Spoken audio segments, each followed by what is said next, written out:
Hai SGB Family, balik lagi dengan gua Tresna. Episode kali ini masih dalam rangka menjawab beberapa pertanyaan dari followersnya SGB di Instagram mengenai COVID-19. Dan hari ini, gua bersama tim SGB sudah ada di Kedutaan Besar Republik Indonesia di Singapura. Kita dapat kesempatan untuk ngobrol langsung dengan Duta Besar Indonesia untuk Singapura, yaitu Bapak Ngurah Swajaya. Yuk kita masuk yuk.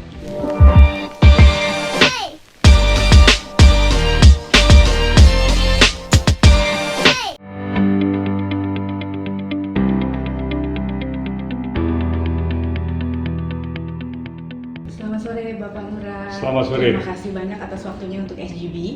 Kita di sini ingin bertanya banyak sama Bapak karena banyak pertanyaan dari followersnya SGB.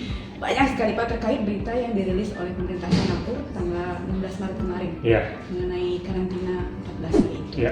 Tanggapan Bapak mengenai berita yang dirilis oleh pemerintah Singapura itu bagaimana Pak? Jadi memang ini situasi khusus yang memang membutuhkan penanganan khusus. Dan ini bukan hanya terjadi di Singapura, tapi juga terjadi hampir di seluruh dunia. Nah, oleh karena itu memang kita harus bersabar dan kita harus mendukung kebijakan ini karena kan tujuannya itu adalah supaya cepat terjadi pemulihan keadaan. Dengan cepat pemulihan keadaan, ya kita harapkan untuk kembali lagi pariwisata terbuka gitu. Jadi oleh karena itu memang semua orang perlu mendukung dan juga melaksanakan bersama-sama karena ini bagian dari apa yang disebut sebagai social responsibility of every individual. Jadi setiap orang, setiap individu mempunyai tanggung jawab sosial yang sangat penting dalam rangka bisa mensukseskan upaya bersama menyetop atau menghentikan COVID-19. Jadi saya kira memang langkah ini dilakukan karena ada situasi khusus dan langkahnya bersifat khusus. Ya. Kita sama-sama semua ya mendukung ya. Semua negara. Ya. Jadi kalau misalnya sekarang Uni Eropa menutup perbatasan semuanya. Jadi di Jepang juga menutup perbatasan Jepang untuk pengunjung dari Eropa. Jadi memang nampaknya mungkin mudah-mudahan 1 bulan ini kalau semua menutup sehingga semua berkonsentrasi dalam rangka mengatasi permasalahan di negara masing-masing itu bisa berkurang, bisa stop, pemulihan akan lebih cepat. Nah kalau misalnya kita nggak lakukan itu, pemulihan lama dan ini impact-nya juga akan sangat jelek bagi kita semua. Langkah apa sih yang udah KBRI lakukan untuk warga negara Indonesia yang tinggal di Singapura agar mereka tetap merasa aman dan juga untuk orang Indonesia yang mungkin mereka tetap berkunjung ke Singapura dalam waktu dekat? Jadi kalau kita di KBRI memang sudah sejak hari pertama kali diidentifikasi kasus itu kita terus memberikan informasi secara reguler, bahkan setiap hari itu bisa kadang-kadang 2 informasi yang kita sampaikan. Jadi kita mohon sama KBRI, WNI kita yang ada di Singapura untuk selalu memonitor informasi yang kita sampaikan melalui KBRI, melalui sosial media maupun melalui website KBRI dan ini sangat penting untuk pemahaman bersama dan untuk menjaga ketenangan kita semuanya. Jadi intinya setiap hari kita sampaikan supaya masyarakat tetap tenang dengan melakukan apa yang menjadi pekerjaan mereka sehari-hari. Tetapi kita juga minta supaya meningkatkan kehati-hatian. Seperti dihimbau misalnya harus cuci tangan ketika selesai melakukan kegiatan di luar, di publik, nggak usah pegang wajah kita dulu. Jadi meskipun wajah kita atau kita mengagumi wajah kita cantik gitu kan, nggak usah dipegang dulu gitu kan. Cuci tangan dulu, baru pastikan udah cuci tangan baru kita pegang gitu. Jadi itu dan juga menghindari tempat-tempat keramaian. Jadi kalau misalnya ada kumpulan orang yang jumlahnya cukup besar, kalau memang tidak perlu, kalau memang tidak urgent, nggak usah didatangin. Karena katakanlah ini tempat keramaian, kebetulan ada kumpul-kumpul pesta gitu kan pesta bisa sebulan lagi, bisa 2 bulan lagi gitu loh. Jadi nggak mesti hari itu gitu. Jadi dan juga sekarang bahkan kita mengimbau sesuai dengan himbauan pemerintah Singapura social distancing.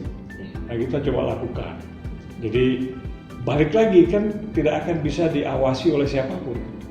Ini individual social responsibility. Ini penting. Nah, terkait dengan warga Indonesia yang akan berkunjung ke Singapura, ya Singapura silakan membuka, tetapi kan mereka ada persyaratan. Jadi persyaratannya itu mengisi form yang sudah ada di websitenya di Ministry of Health. Nah, nanti begitu ngisi form, submit, mereka akan reply. Kita sudah terima form Anda. Nah, prosesnya itu 14 sampai 21 hari. Nah, gitu. Jadi 14 sampai 21 hari di dalam periode itu kan kita sudah submit form. Nanti dia akan tanya, bisa juga ditelepon gitu. Nah, kamu ada penyakit apa sekarang? Iya, jadi gitu diverifikasi sampai akhirnya oke, kamu dikasih clearance gitu. Kita dikasih clearance. Nah, clearance itu kita harus bawa ketika masuk sini. Nanti akan diverifikasi oleh imigrasi Singapura. Kalau mereka sudah oke, diverifikasi, oke, kamu langsung dikasih, kita langsung dikasih stay home notice 14 hari. Nah, jadi kita harus melengkapi kalau memang kita mau tinggal 14 hari itu di hotel, reservasi hotel kita 14 hari. Harus, enggak, kalau enggak, atau rumah keluarga. Nah, tapi di proof bahwa memang yang di situ memberikan proof bahwa memang tinggal di sana. Dan itu, nah ini yang saya ingatkan kepada setiap WNI, karena di Singapura ini yang namanya stay home notice itu didasarkan atas undang-undang dan ada sanksi. Benar-benar diawasi, ya, Pak, ya? Dan ada sanksi. Ini sudah kita ingatkan kepada rekan-rekan kita, saudara-saudara kita WNI, kalau diberikan stay home notice, do stay home. Jangan sekali-sekali ya, Pak, mencoba untuk melanggar, karena pengecekannya random. Dengan teknologi seperti sekarang ya di WhatsApp harus jawab langsung kasih lokasi, misalnya share location, nanti dia bisa cek, atau langsung di video call. Iya, di video call. Sedetail itu ya, Pak, ya? Kalau misalnya itu didatengin, itu sudah ada kasusnya. Misalnya sudah dia dapat employment pass, dicabut. Warga negara Singapura pun melanggar itu, hukumannya denda maupun kurungan. Nah, jadi mohon ini diperhatikan betul. Ya. Jadi jangan coba-coba untuk beraventurir gitu. Ya. Jadi ini karena balik lagi apa yang dilakukan oleh pemerintah kita juga adalah untuk kepentingan kita bersama. Untuk kebaikan kita juga ya, Pak. Untuk kebaikan kita. Jadi gitu. Jadi kita tunda dulu lah. Tahan semangat kita untuk belanja, kita tahan dulu lah. Siapa tahu nanti setelah itu ada sale yang lebih bagus setelah situasinya normal kan gitu kan. Jadi memang kita semua harus berpartisipasi untuk betul-betul bisa menghentikan penyebaran dari kasus COVID. Mengenai karantina 14 hari itu sendiri, Pak, apakah ada kepastian dari pemerintah Singapura kapan itu akan berakhir? Tuh, 14 hari. Ya, jadi begitu di serve notice melaksanakan karantina hari itu juga. Maksud saya masa berlakunya sampai bulan apa? Oh, dia nanti akan evaluasi.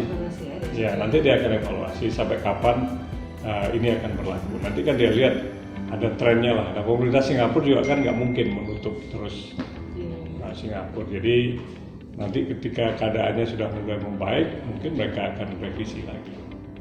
Ya, kita tunggu aja. Untuk kerjasama KBRI di sini dengan pemerintah Singapura itu seperti apa? Oh, kita memang satu antar Kementerian Kesehatan ada kerjasama, misalnya saling tukar-menukar informasi. Kan kita ada WNI kita juga yang positif di sini, jadi kita dikasih informasi bahwa mereka ditangani dan lain sebagainya, gitu kan. Yang kedua, kita juga sharing informasi terkait dengan bagaimana kita menangani masalah ini. Yang ketiga, mungkin kalau ada kerjasama dalam hal bantuan, entah itu alat uji tes atau alat-alat yang lainnya, ini kita sudah bicarakan dan kita sudah melaksanakan. Mengenai warga negara Indonesia itu sendiri yang jadi suspek COVID-19, Bukan suspek, sudah positif. sudah positif dan dirawat di Singapura, apakah biaya ditanggung oleh KBRI? atau Jadi gini, masing-masing? enggak. Jadi gini, kalau yang memang sudah tinggal di Singapura, artinya dia bekerja di Singapura, long term pass di Singapura, itu nanti dibiayai oleh pemerintah Singapura. Oke. Jadi sampai sembuh, sampai sembuh. Tapi kalau dia itu turis, ini aturannya baru nih, Beda ya, dari Pak? tanggal 7 Maret kemarin ya, dari tanggal 7 Maret, short term visit, turis on arrival, visa on arrival, 30 day visit itu. Nah, kalau itu yang masuk dengan menggunakan fasilitas itu, dia sendiri. Tapi tesnya, untuk dites positif atau tidak, itu biaya pemerintah sendiri. Pak, bagaimana kasusnya? Untuk contohnya nih ya Pak, warga negara Indonesia yang bekerja di Singapura, tapi mereka berdomisili di Batam. Itu kan mereka harus keluar masuk tuh. Ya, nah jadi sama juga kasusnya dengan warga negara Malaysia yang bekerja di Iya. Singapura. Ya. Nah, jadi memang dihimbau kemarin supaya mencari tempat penampungan di Singapura. Jadi nggak bisa kalau kita Sementara ya? tempat penampungan sementara. Yang kemarin yang dikecualikan kan kalau orang-orang Malaysia masuk di Singapura dikecualikan. Tetapi meskipun dikecualikan, tetap kemarin kalau tidak salah mereka memfasilitasi, pemerintah memfasilitasi mereka mencarikan tempat dormitory atau apa, mereka tinggal di sini. Jadi yang punya saudara sini tinggal sama saudaranya. Jadi kalau Indonesia nggak berlaku itu. Indonesia kalau dia tinggal di Indonesia mau balik lagi ke sini, dia minta izin dulu dan juga tinggal 14 hari. Nggak bisa. Jadi jalan satu-satunya ya memang ya harus tinggal di Singapura. Cari tempat kos-kosan gitu. Sewa HDB dulu. Sewa HDB, whatever lah. Tapi kalau yang orang-orang Malaysia ini nampaknya difasilitasi oleh MUM, jadi ya, mereka sudah menemukan sampai untuk memfasilitasi 10.000 orang misalnya gitu kan. Karena kan cukup banyak dan itu yang tinggal di sana juga bukan hanya orang Malaysia, orang Singapura juga yang bekerja di Singapura tinggal di Malaysia juga. Iya, Malaysia di Batam ya Pak. Iya, jadi memang dalam situasi sekarang intinya ya mereka meminimalisir terjadinya pergerakan. Kalau untuk misalnya seperti warga negara asing yang bekerja di Indonesia kan ada beberapa juga yang kadang mereka beberapa kali harus datang ke Singapura. Kalau mereka punya kitas nggak ada masalah. Nggak ada masalah. Tapi kalau misalnya sekarang untuk yang bebas visa itu kan dibatalkan, ditiadakan. Nah, kalau mau masuk ke Indonesia ya mengapply visa dulu, mengapply visa di KBRI dan itu harus melengkapi dengan health certificate. Ya. Untuk sejauh ini, apakah Indonesia akan mengeluarkan travel ban nggak sih Pak?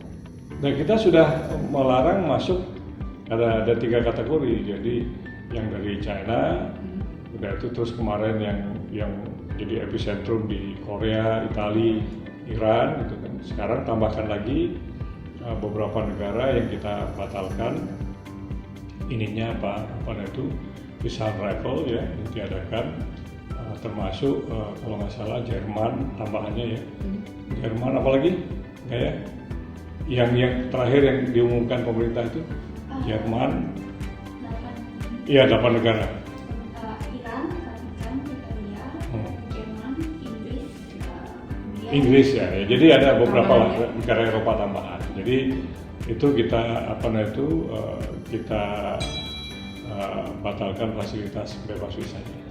Terus terkait berita dari Menteri Luar Negeri Indonesia, apakah benar untuk turis yang sedang berada di luar negeri saat ini harus kembali ke Indonesia? Turis Indonesia? Iya, turis Indonesia. Ya, jadi Harus kita kembali. minta supaya kan mereka itu kan sebagai turis kan paling reservasi hotel 5 hari, 1 minggu gitu kan. Betul, Pak. Secepatnya mereka kita minta untuk kembali karena apa?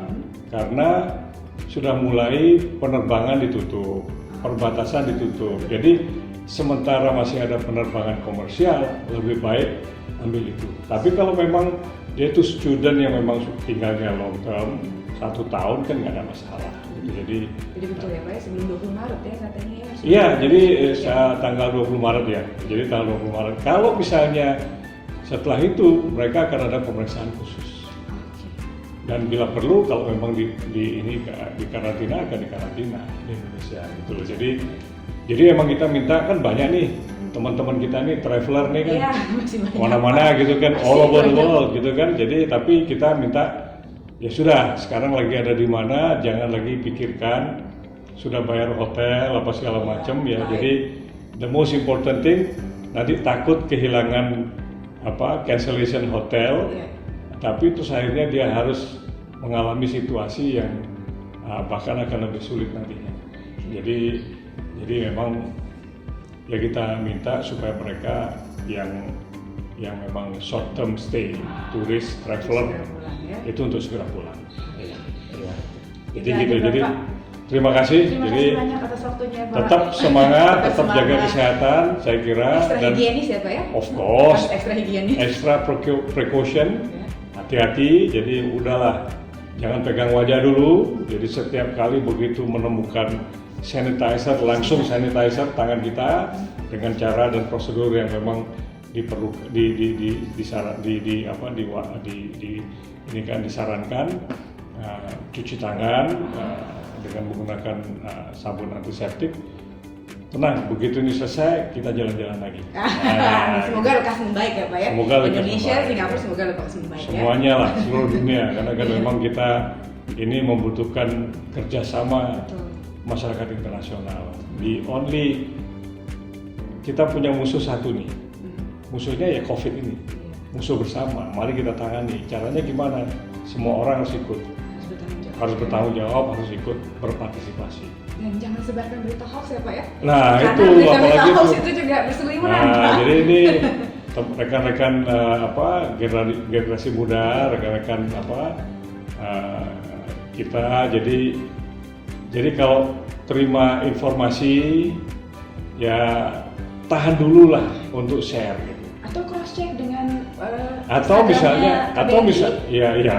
bisa begitu. Tetapi yang penting sekarang udah terima informasi, nggak usah share dulu deh. Stop di kita ya Pak ya. Stop di kita, nggak usah share dulu. Lihat, baca lagi, dalami lagi. Kalau memang itu kita anggap kita bisa verifikasi, ya share kalangan terbatas gitu kan. Kita nggak ada gunanya juga sekarang cepet-cepetan gitu share gitu. Jadi malah kelihatan kita kita terima dari teman-teman informasi yang nggak bermutu kan, kita bisa menilai orang yang kirim informasi ini nggak bermutu juga gitu. Jadi mungkin paling bagus begitu kita terima informasi for our own knowledge, ya kan, udah itu ya udah. Kalau saya sih kalau udah terima gitu, ini enggak, delete, udah. Nggak perlu ingat lagi gitu. Nggak usah lah. Jadi kita lebih bagus kita mungkin sekarang cobalah membaca literatur, membaca informasi dari sumber-sumber yang resmi. Karena itu juga penting bagi kita. Ini kita harus mengetahui surrounding kita di lingkungan sekitar kita. Jadi gitu. Biar nggak panik dan stres sendiri juga ya Pak. Ya, biar nggak panik dan stres sendiri. Jadi pokoknya sekarang itu kalau bisa nggak boleh sakit. Jaga kesehatan. Harus fit terus ya Pak ya. Harus fit ya. Gitu. Harus fit olahraga. Jadi lakukan yang kita bisa lakukan. Jadi keadaan di Singapura juga mungkin kita perlu sampaikan kepada rekan-rekan ya normal saja. Jadi bayangan kita kan kalau misalnya kan kita sekarang membayangkan teman-teman kita di Italia gitu kan. Wah, kayak gimana itu lockdown? Ya kan sama juga dengan teman-teman kita di Indonesia membayangkan Singapura. Iya, betul. Ya, kadang-kadang ada stigma juga. Saya dari Singapura pulang ke Indonesia, wah ini Singapura nih bebas virus kan nih? Betul, gitu. betul. Padahal kan kita di sini sehat-sehat. Fine-fine aja ya Pak. Jadi gitu. Jadi mudah-mudahan lah kita harapkan ini kita bisa tangani bersama-sama. Nah, itu dia perbincangan SGB dengan Duta Besar Indonesia untuk Singapura, Bapak Ngurah Swajaya. Semoga banyak membantu menjawab pertanyaan-pertanyaan kalian ya. Untuk info terupdate, pantengin terus Instagram story-nya Singapura Guidebook. Buat kamu yang belum follow, berarti ini saatnya kamu follow. Jangan lupa subscribe YouTube channel kita, karena subscribe itu gratis. Gua Tresna, sampai jumpa di episode berikutnya. Bye!